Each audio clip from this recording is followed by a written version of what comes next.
Shout out to J&J. So I just want to send a shout out to J&J Sports for having me once again. This is, episodes, man. You guys got a real good thing going on.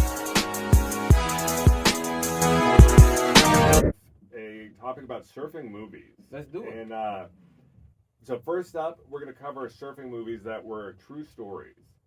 Chasing Mavericks. It's a 2010 movie. Gerard Butler's in this one, and he alone makes it worth the watch, I think. So this is about finding the perfect wave. Do you think that's difficult because of the randomness of the ocean? Yeah, like when I was just in Galveston recently, and it's waves that were coming, but I was trying to find that one where it's like it carries you, and you got to go really deep into that water. So yeah, Got to go out there a little. for sure. Yeah. And we were kind of talking about this in regards to Olympic surfing. Yeah. Because it's like, how can you grade an Olympic surf competition considering the waves are all so different? But I Right. guess you have to catch the right You one. gotta catch that one. Like you gotta go deep, and it's scary because like you gotta follow them to see what's going on. But they got drones and stuff now, so they can kind of follow them through the air and see what's going on. Yeah, this was a pretty interesting movie, so I definitely recommend y'all check it out. It's called Chasing Mavericks. And then up next, we've got Soul Surfer from 2011. And this one's kind of similar to what we were just talking about. Yeah. This was a true story of surfer Bethany Hamilton. She was attacked while surfing by a shark, and she ended up losing her arm. Oh my goodness. So, with surfing comes the risk of sharks. Losing- What are your thoughts on it? Yeah, I mean, yeah, it's like what's one of those? I'm trying to think of a dangerous sport. Like, okay, kind of like football. You can get a concussion. You can paralyze yourself in some type of way. So it's just one of those type of sports where like you can lose something. And it sounds like that, it's not just sharks that surfers have to worry about. Yeah. 'Cause we were talking about Crocodile, crocodiles. absolutely. I mean, So that's just added to the list. Two things. one of the things that's remarkable about Hamilton, she kept on surfing competitively, and she won championships, Right. after having lost her arm. Wow, What so does she's this say still- about her? She was made for that. She was made for it. I mean, she's tough. That's just all it gets. Cause it's like you lose your arm, you're not trying to do anything else. Like you got a mechanic. She had like a robot arm, mechanical. No, she just she surfs Just with enough. one arm. Okay. Yeah. Nah. She's legit. Yeah. And she's gone on to have a family and have kids and stuff, and it seems like the whole family surfs from what I've seen. That's what's up. Yeah. Absolutely. And yeah, talking about tough athletes, I think Bethany Hamilton definitely has to be on the list of some Yeah, of the she's toughest one of the elite, athletes. you guys, for sure. And then, so Endless Summer. This was another true story, although it was a documentary from 1967. And my dad loved this movie. He was Yeah. a big fan. And what was interesting about this, when I was looking at this, was I saw there were a ton of surf documentaries that came out after. Do you think they were inspired from Endless Summer? Yeah, it could be because that's such an old movie. It kind of set the tone for moving forward. And, just in general, us researching for this show, we've seen so many excellent sports documentaries. Yeah, absolutely. What do you think makes a good sports documentary? Just amazing like beginning story of like their life and what's going on. Good interviews. Something that we don't know because it's a lot of players. I feel like the most successful players have the most craziest childhood stories. So that's the fun thing about it. Yeah, access to the players and getting good interviews and good footage. And I think they should do more of that. I think they should do more of that in different sports like NBA and I think we're gonna see that considering because you have all these different streaming services Yeah. now, but you're seeing them produce documentaries and yeah. like Netflix. The Green Yeah. Bay Packers kind of lucked out because they have both an Aaron Rodgers and a Brett Favre documentary on Yeah. Netflix. Oh yeah. So their football is there. Football's been there though with the documentaries for sure. And then taking a look at some fictional surf movies. So Point Break, it's a crime film from 1991.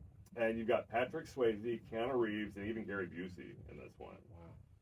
So are Keanu and Swayze legends? Yeah. To create a fiction, I think if you could create a fictional surfing movie or just any fictional movie, you become that legend status because that's not easy to do. Yeah, I know Swayze, at that point, he was a legend, but in 1991, Keanu Reeves was still new. You know, he's, 8 years away from making the Matrix movie? Yeah. And what's interesting is they don't just have surfing in this. There are other extreme sports in this. They include some skydiving and things like that. So this kind of had me curious what you would rather do, surf big waves or skydive? Honestly, probably skydiving, really, because I got kind of that experience a little bit with it. So I feel like it's less caution that you have to worry about. Yeah, you don't have to really worry about any animals while you're skydiving. Right. Like, you just worry about landing in a good spot, the parachute. I think that's the only thing is the paranoia is the parachute working. Yeah, the issues with that. Yeah. I think I'd probably lean towards the surfing the big waves, but that's just because, I don't know, I feel like skydiving would be pretty scary. No, definitely. Definitely a risk, you guys, but crocodile, And then we've got Blue Crush. This was a 2002 movie, and I actually saw this one in theaters. Yeah. Kate Bosworth, Melissa Rodriguez, and they're surfers who train and enter a surf contest. Wow. And it's definitely kind of a look at Hawaiian island life in the early 2000s, or at least like a movie version of it. So is Hawaii the best place to have a surf film? Surf, yeah, I think that's where a lot of the movies were kind of like originated with the surf. Like we see even cartoons like Lilo and Stitch and what's that other one with the pink ones? Surf's Up. Something like and then, I know Moana. I think they had. Yeah, Moana. Yeah, that too. Yeah. So yeah. Yeah, I agree, and I think Hawaii was the birthplace of surfing. Yeah, I think so too. You guys, is that true? In the comment section, is Hawaii like that birthplace? And you know, this kind of has me wondering how competitive surf competitions are. Very. I mean, it's one of those sports like I don't think it'll never die out. You know what I mean? Because it's so extreme and so dangerous. Yeah. And looking forward, The Shallows. It was a 2016 action film, and I saw this one in theaters too. Yeah. And this one has Blake Lively starring as a surfer who gets bumped by a shark, and then she ends up stranded on a small rock while the great white shark is circling around. Oh, that is so. I'll be paranoid from that. You need therapy for that type of thing. So that sounds like a scary situation. Oh yeah, definitely, sir. Because what can you do? Eventually, the shark's either gonna jump up on the rock or something. You know. Yeah, that's actually a really cool movie, and kind of the way she's thinking about how she's going to approach the whole situation makes it a lot of fun. Yeah. And what's interesting at the very end of this movie, they show Galveston, Texas. And, okay. But the thing is, you see fine white sand and clear blue water. It's definitely not Galveston. Yeah. So wait. So you saying Galveston was different back then? They just misrepresented it in the movie because I saw it at the movie theater. I was gonna say okay. I saw it at kind of a local movie theater. Maybe 30 minutes. So it from wasn't Galveston. Everybody in the theater started laughing when they saw the text say Galveston, Texas.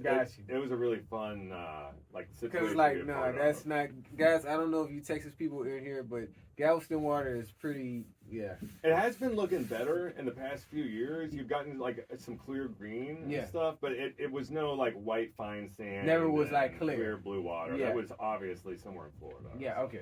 Definitely. And then up next, a movie that you actually just mentioned, Surf's Up from 2007. Oh man, that was my favorite one, man. Classic right there. Shia LaBeouf, Jeff Bridges, Zoe Deschanel, yeah. John Hader, and James Woods.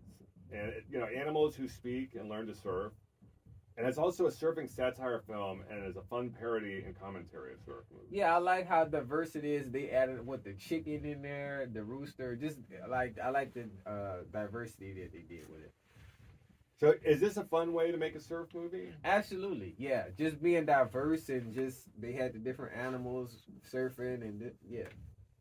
Yeah, this is one I definitely need to check out because it's been a while since I've seen it. Yeah, I gotta go check it. It should be on Netflix or one of them apps, you guys. We could definitely check it out, you guys, again. And then this next one, I'm sure a bunch of our viewers probably haven't heard of this one. Yeah. It's from 1993. It's called Surf Ninjas.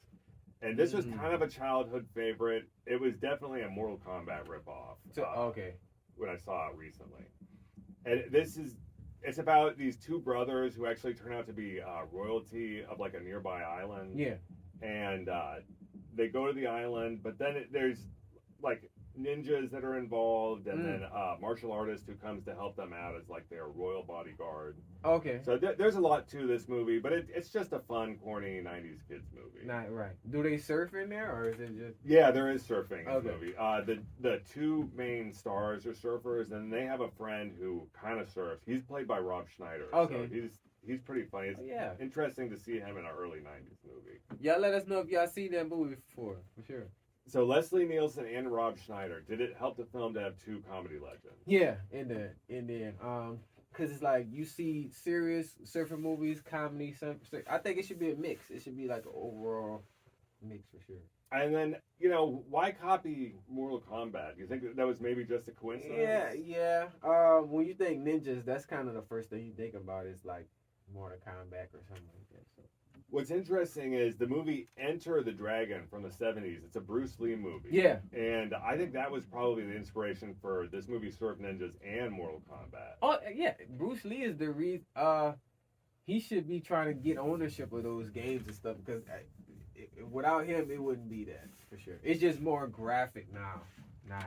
And this kind of has me thinking in general of the best athletes of all time. So I think I might try to make a list so we could discuss it for all. Definitely. But was Bruce Lee one of the best athletes of all time?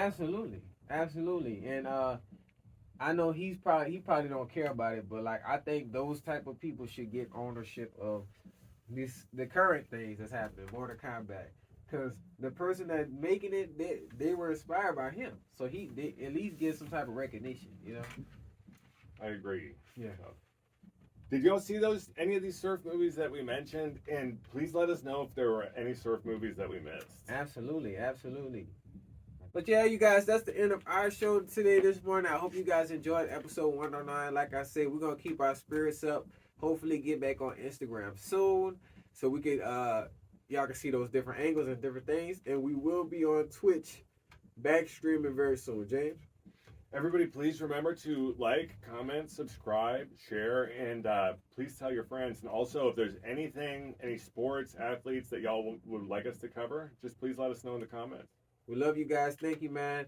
Shout out to Baron Barracks. And as always, I'm Jamar McKeel. I'm James Jerwin. And y'all finna get served with J&J Sports episode 109. See y'all next week. See you. J&J Sports. Coming to y'all live in 2025.